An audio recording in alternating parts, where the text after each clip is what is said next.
I lied my way to the top and lost everything. I never imagined that one decision, made in a moment of desperation, would end up reshaping my entire life. Looking back now, I can almost trace the exact second when everything began to unravel. It wasn't some cinematic, world-shaking moment. It was quiet, almost ordinary me, sitting in my office long after everyone else had gone home, staring at a glowing computer screen, my coffee long gone cold. At that time, I was 34 years old, married for 6 years, and working at a mid-sized logistics company as an operations manager. To the outside world, my life probably looked stable, maybe even successful. A good job, a steady paycheck, a modest apartment in the city. But beneath the surface, things weren't nearly as polished. My wife, Sarah, and I had been arguing more and more, usually about money, sometimes about my long hours, and occasionally about my lack of ambition, at least from her perspective. She wanted more, a bigger apartment, a house someday, vacations that didn't involve budget motels and fast food.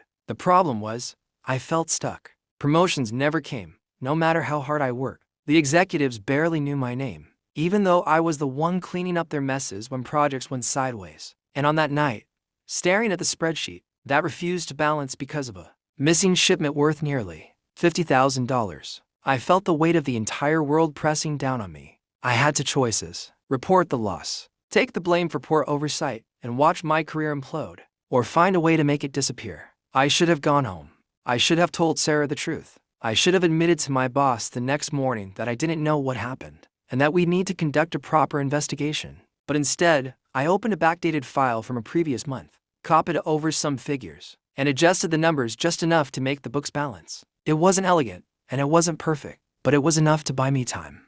At least, that's what I told myself. For weeks afterward, I lived with a knot in my stomach, waiting for someone to catch the discrepancy. No one did. In fact, my boss, Mr. Whitaker, praised me for how smoothly I had handled the situation. He had no idea what I'd done. Of course, he just assumed everything was under control. For the first time in months, I felt like I was being noticed. But it didn't end there. The first time was to save my job. The second time was easier.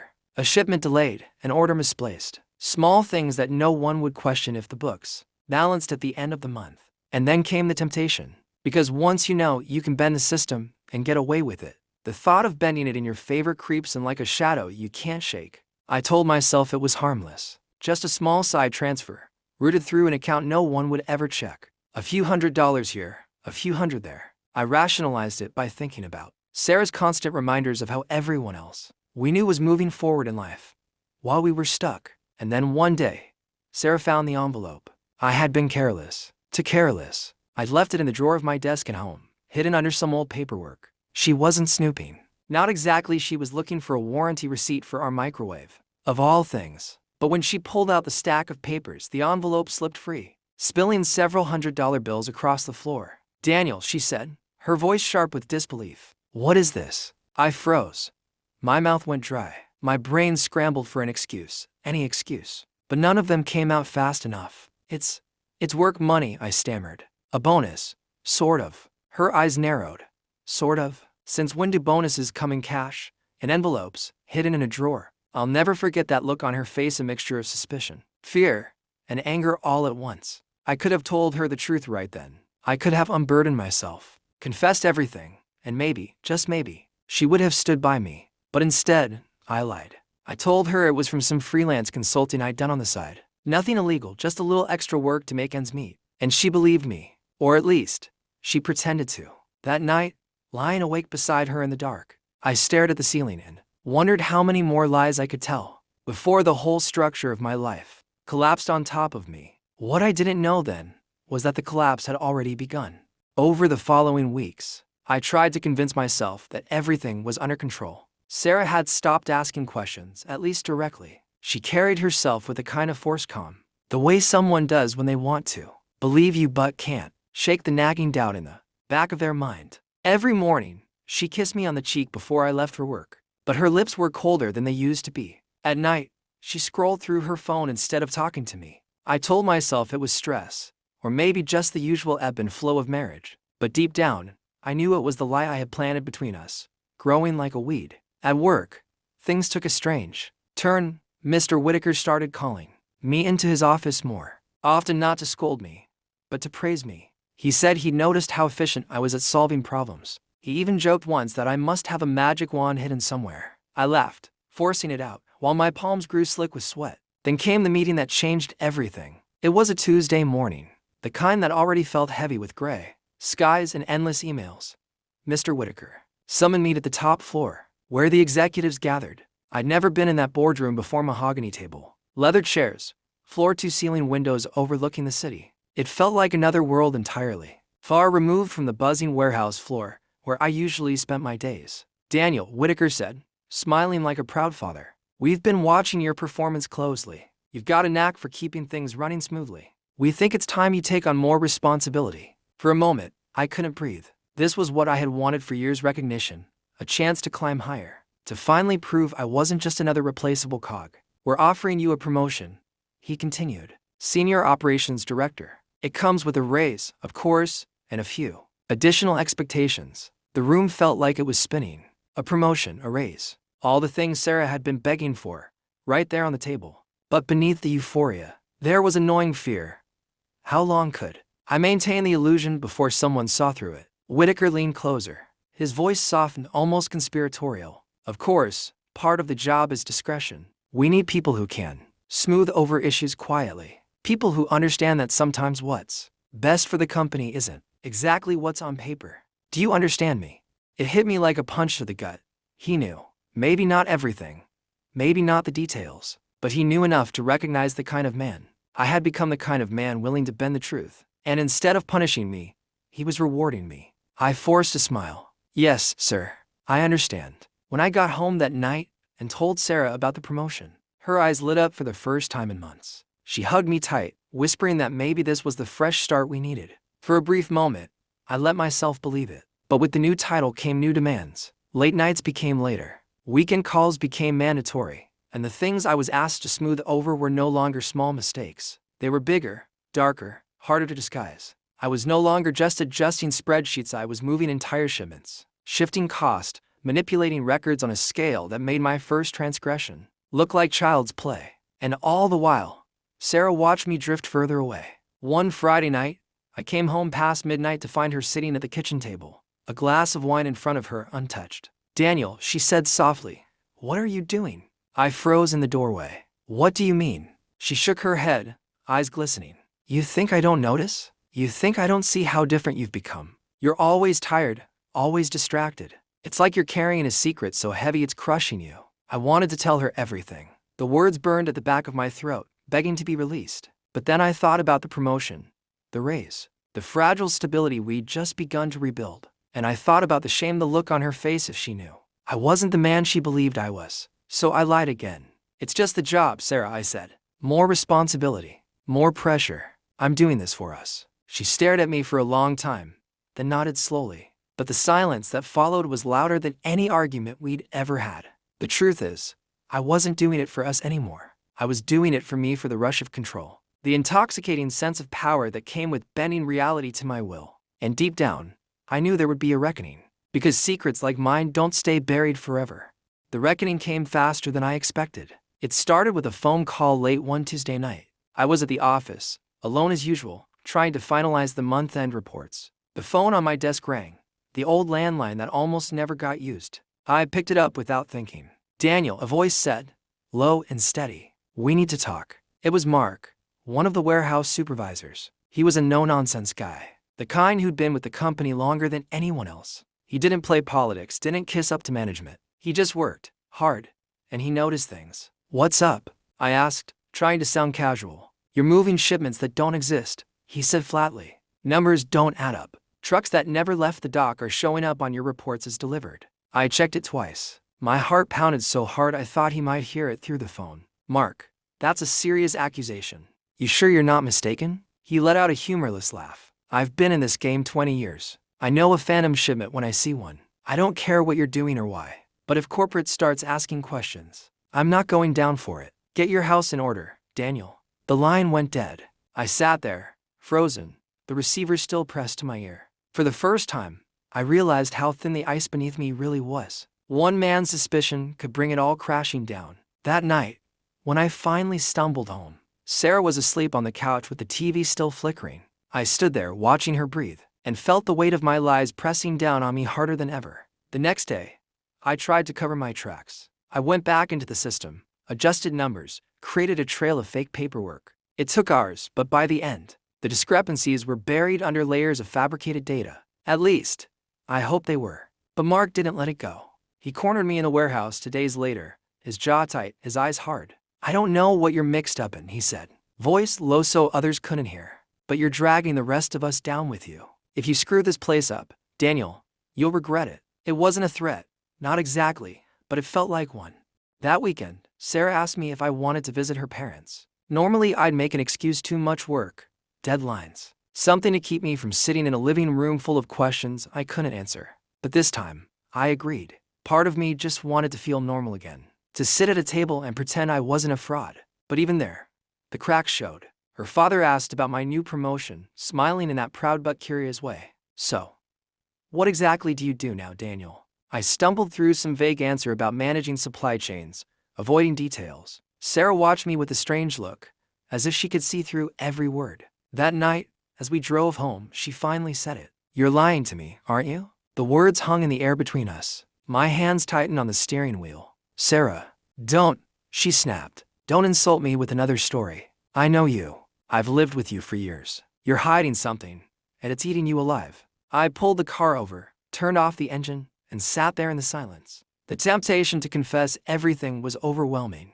For a split second, I opened my mouth, ready to spill it all. But fear won again. Fear of losing her. Fear of losing everything I'd clawed my way toward. Instead, I muttered, "It's just stress. That's all." She turned away, tears glistening in her eyes. From that moment on, something broke between us. She still came home every night, still cooked dinner, still kissed me goodbye in the mornings, but it was mechanical, hollow. The warmth was gone. And then came the investigation. 2 weeks later, corporate auditors arrived unannounced. Word spread through the office like wildfire.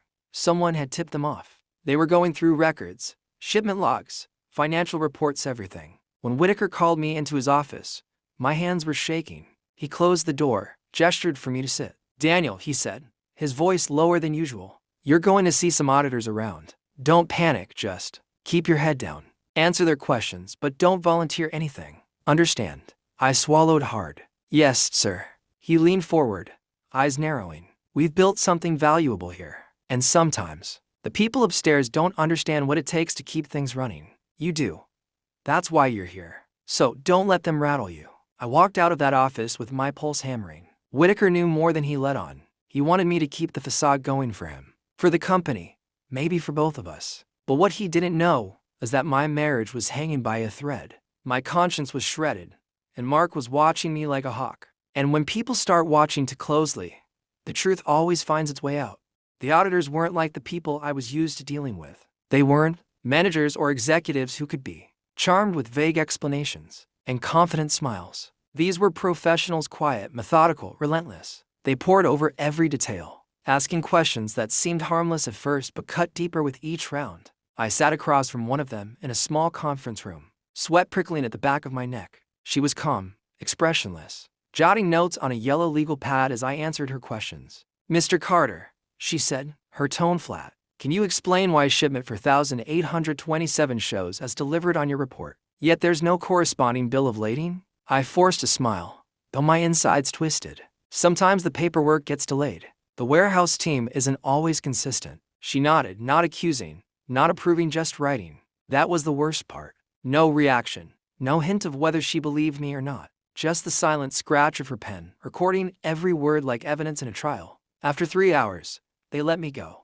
I walked out of that room drained, my shirt clinging to my back, my nerves raw. When I got home that night, Sarah was waiting at the kitchen table. She didn't even look up from her wine glass when I came in. "They came to my office today," she said quietly. My stomach dropped. "Who?" "The auditors. They wanted to know about our finances. How often you bring home cash. If I knew about any side work you've been doing." She finally looked up at me, her eyes red, her face pale. "Daniel, what did you do?" The words caught in my throat. I wanted to tell her the truth so badly, to beg for forgiveness, to finally unload the burden. But once again, fear bound my tongue. "They're just being thorough," I lied. "It's nothing. Standard procedure." Her eyes lingered on mine, searching for the man she thought she knew. Then she looked away. I don't believe you anymore. That night, she slept in the guest room. The next week was torture.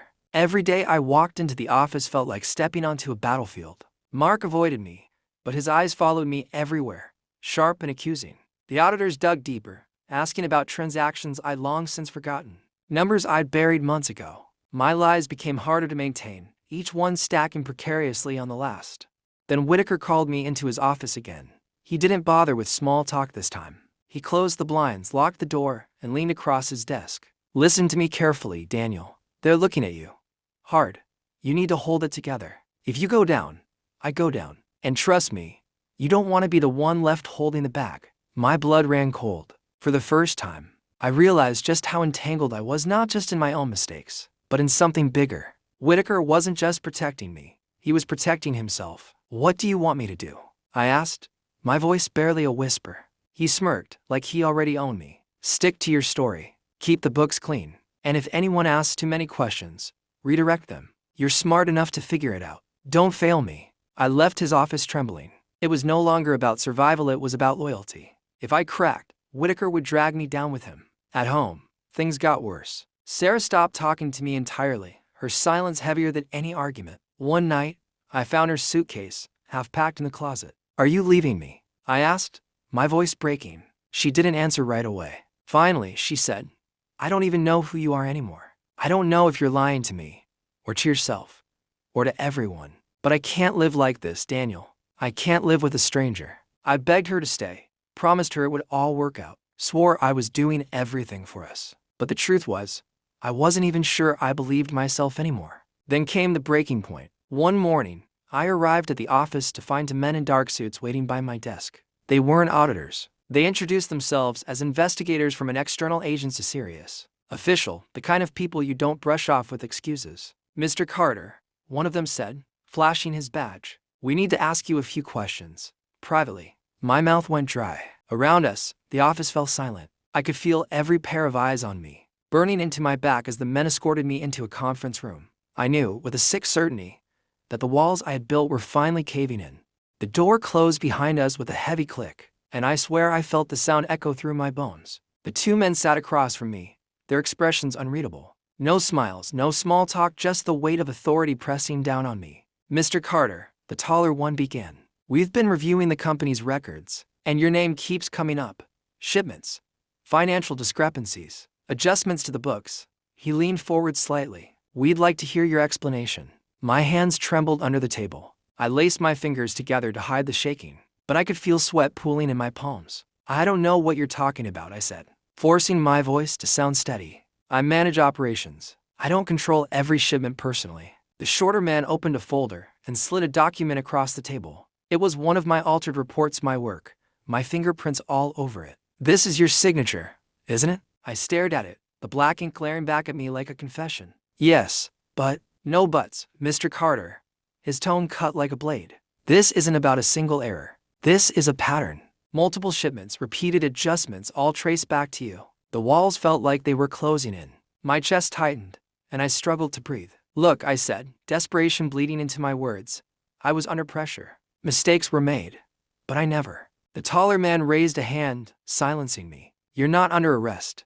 Not yet. But we need to understand the scope of this. Were you acting alone, or was someone else involved? Whitaker's face flashed in my mind. His smirk, his veiled threats, his promises. If I said his name, maybe they'd turn their attention to him. Maybe I could walk away with a lighter sentence. But I knew the truth. If I betrayed him, he dragged me down faster than anyone else could. I was acting alone, I whispered. The investigators exchanged a glance. One of them scribbled notes. The other leaned back, watching me as though he could see straight through my skin. Very well, the taller one said.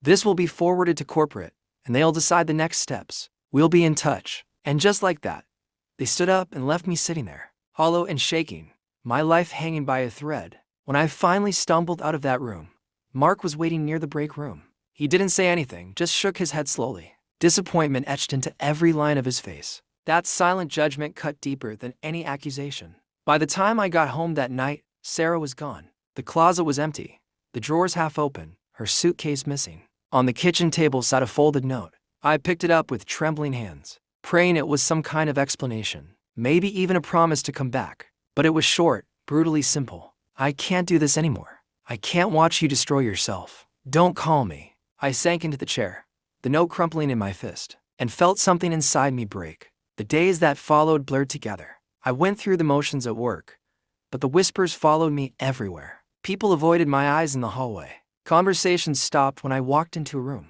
I was already guilty in their minds, and maybe they weren't wrong. Then, a week later, Whitaker summoned me. His office felt colder than usual, the blinds drawn tight, the air heavy with the scent of his cologne. He didn't waste time. You didn't give them my name, he said, his voice low. I swallowed hard.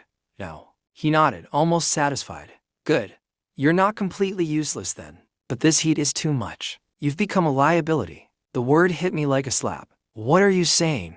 I'm saying your career here is over. Effective immediately. He slid a manila envelope across the desk. There's your severance. Consider yourself lucky. Most people in your position leave in handcuffs. I stared at him, rage and despair colliding in my chest. You set me up. He smirked. You set yourself up. I just gave you enough rope to hang yourself. I wanted to leap across that desk, to tear the smug look off his face. But all I could do was sit there, broken. Finally, I picked up the envelope, shoved it into my bag, and walked out without another word. Outside, the city buzzed with life. Cars honking, people laughing, the world moving on as if nothing had happened. But for me, everything had stopped. My wife was gone. My career was over. My reputation was shattered. And the worst part, it was all my fault.